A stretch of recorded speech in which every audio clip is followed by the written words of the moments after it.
ladies and gentlemen, and welcome back to Save the Gen. As you know, a podcast here to truly inspire our youth. We got some amazing guests that I'm allow them to kind of introduce themselves. So, Mekhyi, you could take the floor, my guy. Yeah, so Mekhyi Bristol, originally from Brooklyn, New York. I went to school at Niagara University, graduated 4-year degree in communications and in food marketing. After that, went to grad school, started my MBA for business management. As of now, I haven't finished yet, only because I got a good job opportunity that came up. So I'll slowly work and finish that master's while working. Yeah, Yes, right now sir. located in Buffalo, New York. Nah, we got a very special guest in the house with us today, man. I'm gonna allow him to take the floor. My name is Jalen Vasquez. I'm an architectural designer right now. I'm practicing architecture, trying to get my license in the field. I graduated out of Howard University, class of 2022, with a 5 years integrated accelerated degree. So Yes, I sir. was Black excellence. appreciate you, man. Black excellence. Yo, you already know. But yeah, man, originally from Brooklyn, New York. I went to the same high school as Kai. We went to Williamsburg High School for architecture and design. And I don't know if you want a backstory, but I could give you the whole backstory to it. Nah, we gonna dive in. We gonna dive in for sure. But let's kind of start with your journey into higher education, right? Now, when it comes to Howard and kind of a school like Niagara or Canisius, those kind of two different ball games. So, kind of tell us a little bit on what kind of led you to go to Howard. Like, what were your deciding factors, and why wasn't it like your traditional PWI? I mean, all of my life we've been, especially being in Brooklyn, New York, we're around a diverse group. There's not any race or any type of delineation between any type of like upbringing that you can't get in New York. My main thing was when choosing Howard. Of course, the funny part about it is I didn't know as much as I ended up learning about Howard before even getting there. So my assistant principal, D'Amato, shout out D'Amato, shout out my guidance counselor, Miss Ernest, both of them people, and throughout all of my life, teachers have changed my life. And shout out to Dr. Podorotsky. That was the first person that introduced me to Philippa Schuyler. Then Philippa Schuyler brought me to Williamsburg High School for Architecture and Design.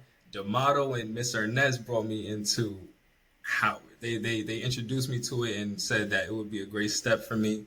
And another thing was that I ended up finding out about myself was I wanted to be in a space with more Black people that were doing a lot more for themselves. And the main thing was like breaking these generational curses, bro, because I grew up in public housing and it was a very rough upbringing. I grew up in Tompkins housing, and people could relate to it by knowing where Marcy housing is, where Jay-Z and Tracy Morgan grew up from. Mm-hmm. And it was very rough. It was, to say the least. I did my entire thesis, 86-page architecture project on the revitalization of Marcy housing, which is over 1 million square feet campus, or I turned it into a campus, but over 1 million square feet project housing. And people don't realize certain things or certain aspects of things that are placed or put in place in order to keep us marginalized, like or to keep us contained, because we're so amazing at everything that we do. Yeah. It's actually kind of crazy, because if you were to look it up, it's called the defensible space theory. Certain things that project housing was built around in order to keep you secluded away from everyone and not learning as much. So the step into Howard was that opportunity to get away from home. I also heard that when you step out of your comfort zone, which is where you live, you grow immensely.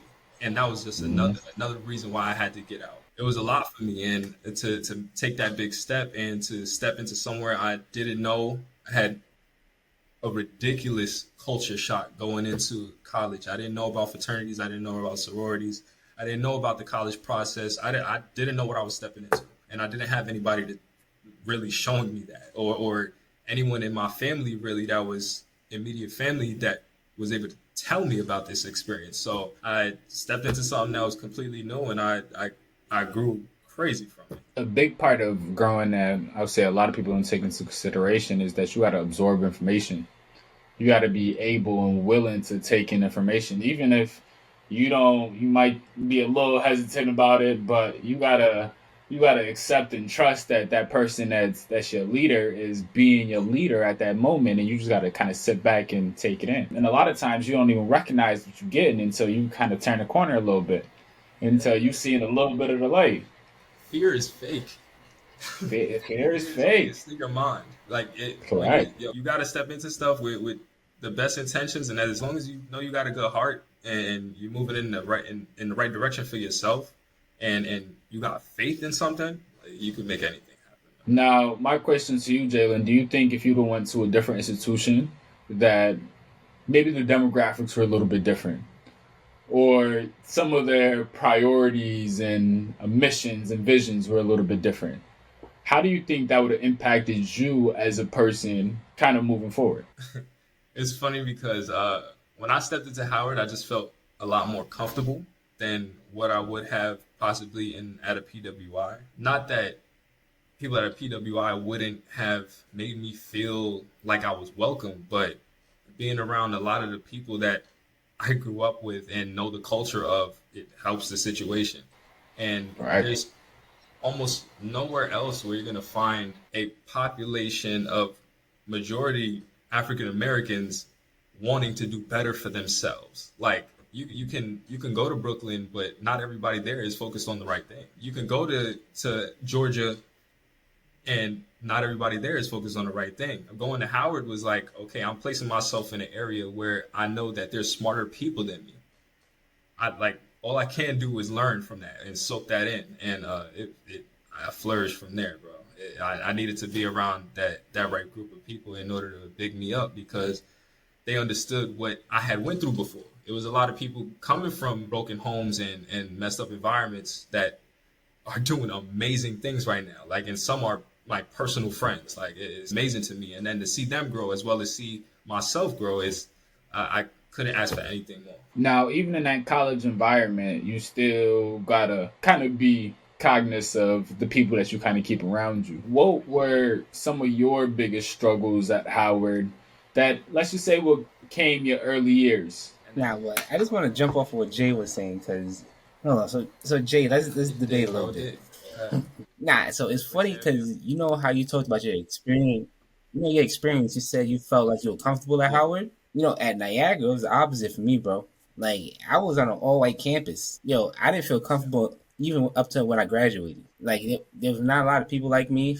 I'm honestly probably like small group of black students on campus. I think it's crazy. Like you know, you had your experience of comfort and how you grew, and I had my experience of discomfort and how I grew as well. So kind of crazy the different upbringings. I just want to kind of hone into this argument. I kind of felt a little bit in the middle. I felt like I had to keep a guard up and I had to quickly learn how to code switch in certain instances. But that's been something that I've been doing my whole life. You get what I'm saying?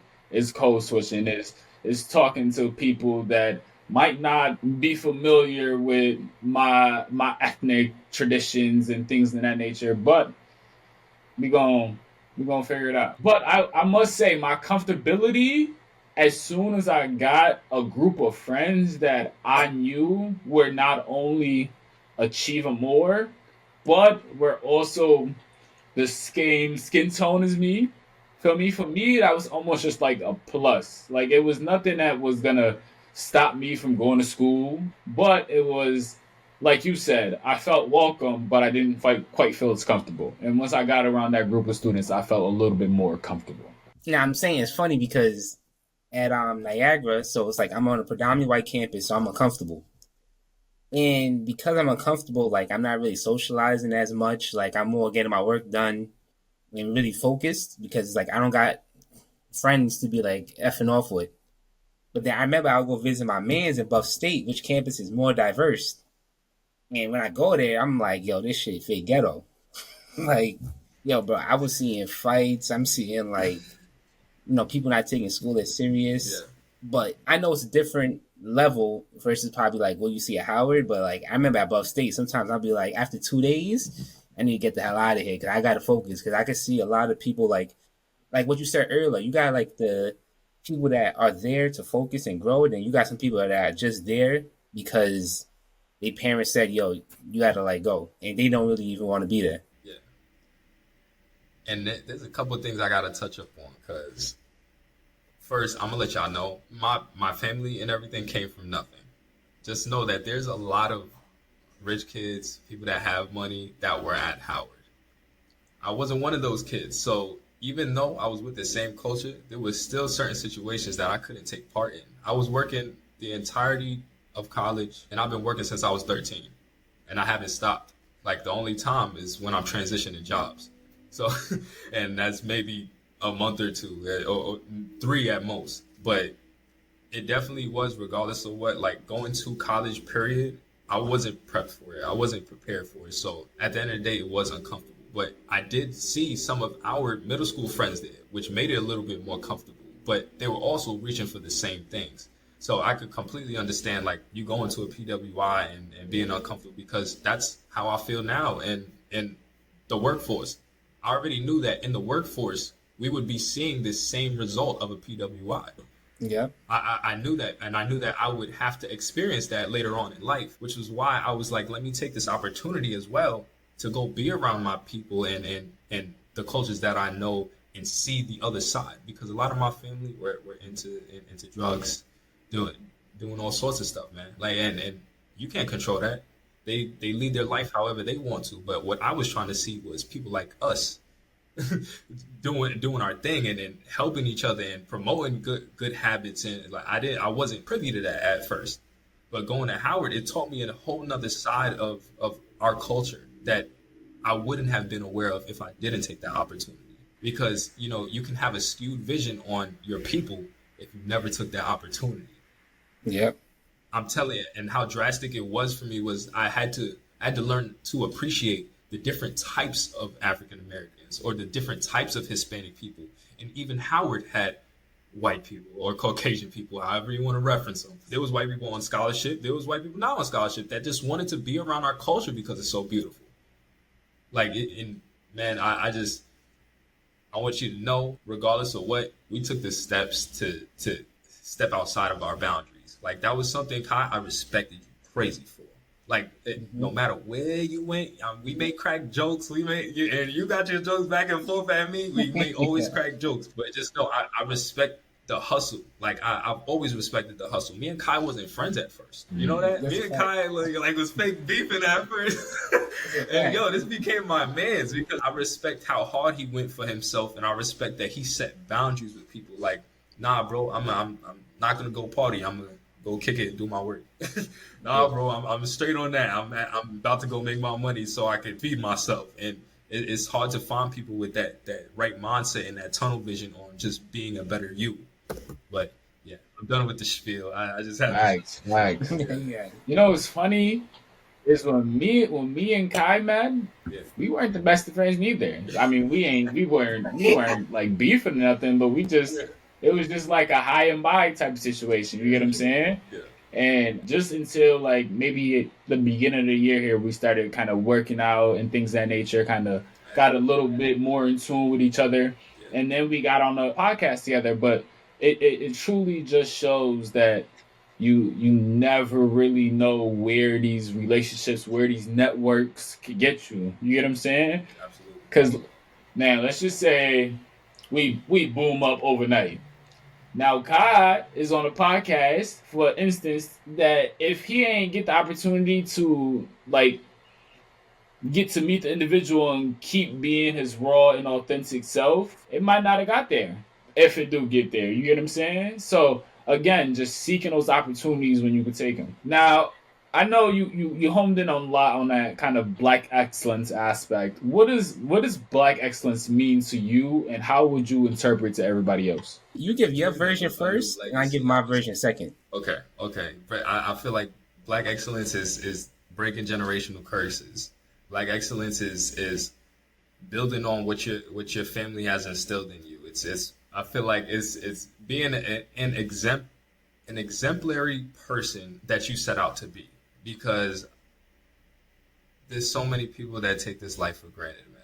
And so many generations even before us and after us that will come that don't seize the moment. When I say I love to see all of my people doing like amazing for themselves. Black excellence is continuing to have that drive because we done been through hundreds of years of turmoil. Like, but I'm not gonna go on another spiel. But I want to hear Kai's answer for sure. But that's black excellence to me, at least right now, in my perspective. And you have a different upbringing from me going to a HBCU, so you see that black unity. But I'm coming from a PWI, so I see things differently through my eyes.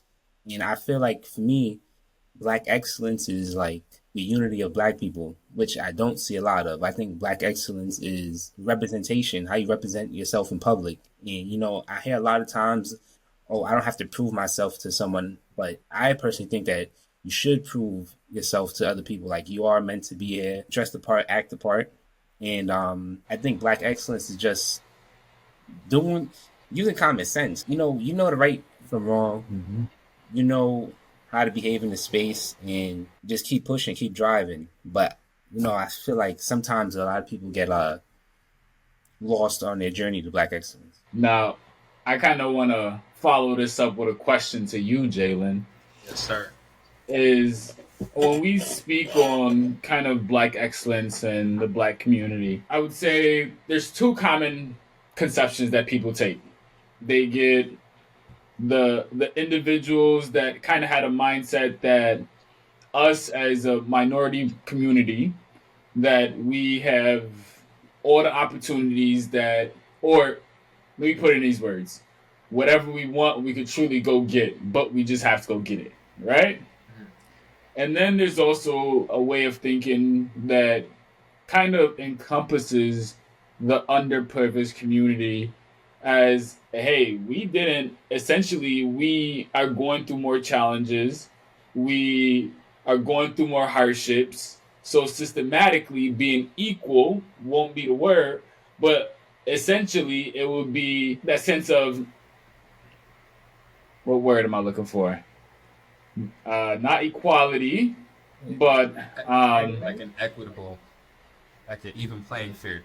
Correct. Just like go back to an even playing field. Just because you didn't start out at an even playing field is kind of what I'm saying. So from those two mindsets, what is your personal opinion on us as a black community? Is it, hey, we just be putting ourselves in this distress, and if you really want to go get it, you can go get it, but it's on you, basically, and the reason why you failing is on you as well, but the reason why the ones that are succeeding, it's on them, and they put in the work and the effort and the determination, and they went full force with it? Or do you truly think that as a community we're at that disadvantage to where we might need a little extra resources to kind of thrive, and essentially those things aren't given to us? That's a difficult one. Because in some way I resonate with both. I'd like to give you one answer, but I resonate with both because I know you cannot tell the future without knowing the history. There's so much. But it's crazy. I said the same when somebody gave me this argument. I said the same exact thing, and then he told me, "You gonna keep blaming the past on your future?" See, you talking about me? That's so difficult to say. Yep, that's so difficult to say because, like we said, 400 years of slavery will put you in a place. It'll put you in a certain mindset.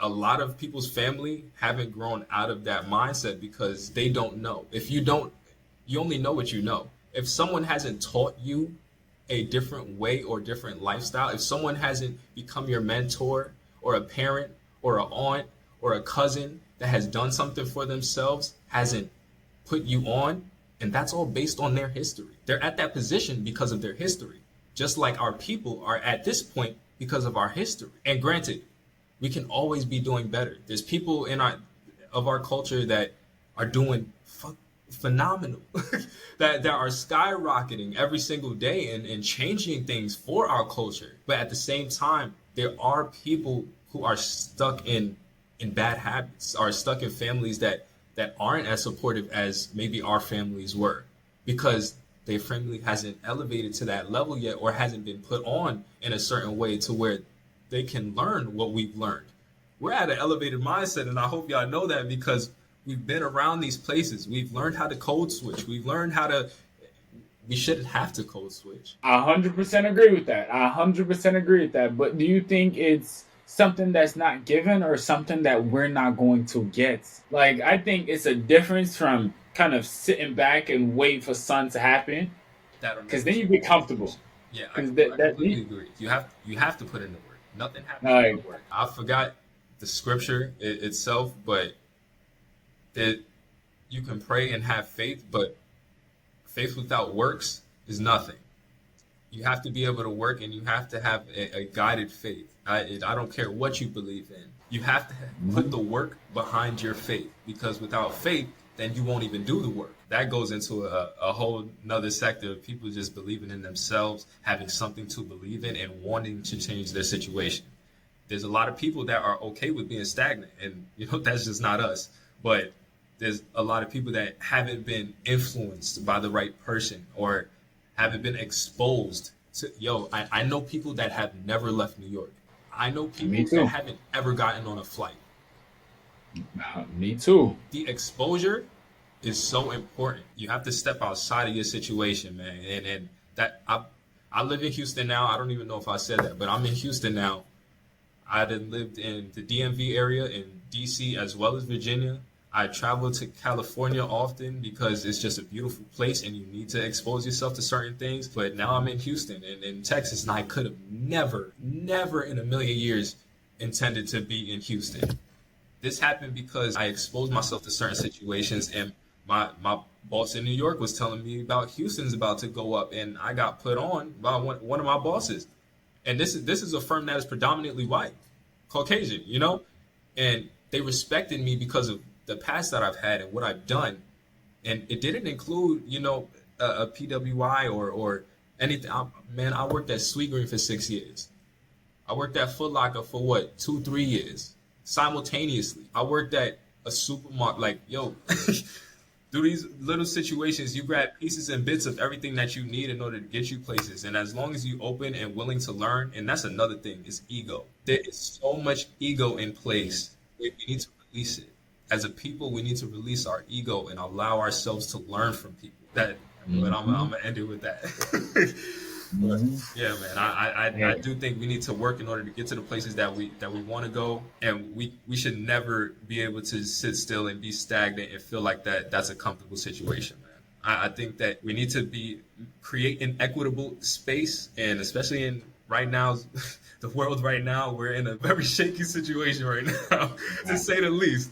And a lot of our rights is taken away, man. We have to build with each other. This is the time, if any, this is to come together and be building these platforms. And I respect you so much for even having us on here, man. This podcast is gonna blow. I hope, man. I'm really man, if I could, and for me, man, if I could motivate 5-10 youth and kind of be that mentor that is that shift in their life. Man, I'm happy with the podcast. I don't even need 100,000 views, things like that. I'm just trying to spread it out. Absolutely. Now, Jalen, one thing that I see, especially within the youth now, is so many youth are scared of failure. Could you give us an example of something that was a failure in your eyes at first that unexpectedly opened new doors for you? Jay, you already know what to talk about. So yeah, I recently got let go, and it was a difficult situation, because no matter how hard you work, no matter what evidence you have to back it, there's still situations that it's going to be a difficult situation to be put in. Sadly, it happened. You have to deal with the consequences of it. But what ended up coming of it was a new job opportunity. I got to start my first LLC. I'm at a new firm, which is paying more than the last. I networked with so many people and was able to build my business and invest a lot of time that I was spending at this office now into myself. And it just put me in such a better space to where I found a firm that wants to hear my opinion on things. And I told myself I'm never going to code switch again. I'm never going to speak how I'm intended to speak in a certain area. I'm not going to do that anymore because I want to fully be myself and fruitfully be myself and allow myself to grow in these spaces and be me. Because I feel like I wasn't myself in this last firm. I was too worried about tending to their needs rather than focused on my personal growth. I feel like that created a divide in what was supposed to be happening. And even though you could turn things in on time, you could you could beg and plead. And even though I'm never doing that, never begging and plead, never beg and plead for your situation. When you get a seat at the table, you're supposed to be at the table. But yeah, man, I kind of lost myself. I was allowing myself to go into work being sad every day, and that is no situation. You should never put yourself in a space where your mental is going astray. Like you can never do that to yourself because your mental is everything. It is what controls you. It is what breathes life into you, man. And it was just a difficult situation that I had to turn positive. I got back into the gym. I was working out consistently, man. It completely changed the trajectory of where I thought I was going. Correct. So a loss ain't a loss, it's a lesson. Appreciate the pain, it's a blessing. Nice. Preach, brother. Preach. Kind of just following up from kind of what you stated there. I believe like everything you do and you incorporate into your life kind of turns into a habit. And these different habits that you start instilling in yourself, and let's just say it's like cheating yourself. If that's the habit that you have, is cheating yourself at. Let's just say something small. Like you do some push-ups, but you told yourself you was gonna do 10, you do 3, and you sit down. You know what I'm saying?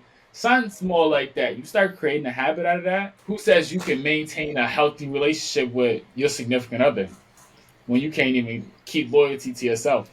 Absolutely. It's these habits that you start instilling in yourself, and when they're good habits, you see everything else start to transform. And when they're bad habits, you see how they affect and impact certain aspects of your life. And kind of just leading us off, I believe that Jalen, you should kind of give us your words of wisdom to the youth here. Yeah. Even if it's 1, 2, 3 sentences on something that you want to kind of just lead a youth with. One thing that I feel like was super important, and I'm gonna pay respects to my alma mater, but in truth and service, that is what Howard is about. Always giving back, each one teach one. Whatever you learn, pass on to the next generation, and keep passing it on. All we can do is build on each other and help each other. We need community in order to thrive. Kai was right. Like, Black unity is Black success because us as together are unstoppable. The communities that we lost, just because we were such a thriving community, like Black Wall Street. Like, there's certain things that we've lost and like we don't even know about. Like, a lot of us don't even know the history on that because it's been washed away. It's been washed away to the point that we feel like we're redoing what Black Wall Street does. We don't have that right now, but now, Black people are working towards a way of building that up for ourselves. Now we're having new platforms for ourselves. This could have been completed if we hadn't been wiped out in certain ways, man. Like, we have to continue to thrive and help each other. Like, community is everything. I wouldn't be where I'm at without the teachers and friends and like even friendly competition. Me and Kai were going at it at back to back at one point. Like, who could get better grades? Who could do this? Who could do like, yeah. At the end of the day, look where we pushed ourselves to. Mm-hmm. Look where that got us. There's nothing wrong with some friendly competition, and there's nothing wrong with just making sure your man's is good, man. Check on your people and always be trying to teach and learn. Eliminate the ego, teach and learn. Be a sponge, be ready to absorb, but also be ready to release information and be a leader at all times, man. At all times. And man, I just want to say thank you very much, Jalen. We very much enjoyed this episode and this kind of aspect of the podcast. I think you had some very insightful things to not only share with the youth, but man, you're a hell of a guy, and I only hope things turn out great and kind of keep evolving for you as well. And same for you, Mekhyi, man. I appreciate kind of not only connecting us, but this is another network that I got now. So the importance of networks is even being witnessed right here on this very screen. Get that LinkedIn. So I just want to say thank you very much to Yo, God bless, man. I appreciate you for even having me too, and thank you, Kai, again for making the connect. Like I said, like you're doing it. You are Black excellence, bro. What you're doing right now is feeding directly into that. Because this new connection, you never know where it'll go. correct, man. I might run into you in the future, and we might Absolutely, man. I'm gonna design your crib, man. Come on, man. Y'all already know y'all got me locked in. Come on. Nah, for sure, man. Man, I'm a fish guy, so I'm gonna need like a $3,000 aquarium I'm built gonna in. give you a whole wall aquarium. Nah. Like, yo, bro, like you don't even gotta worry, yo.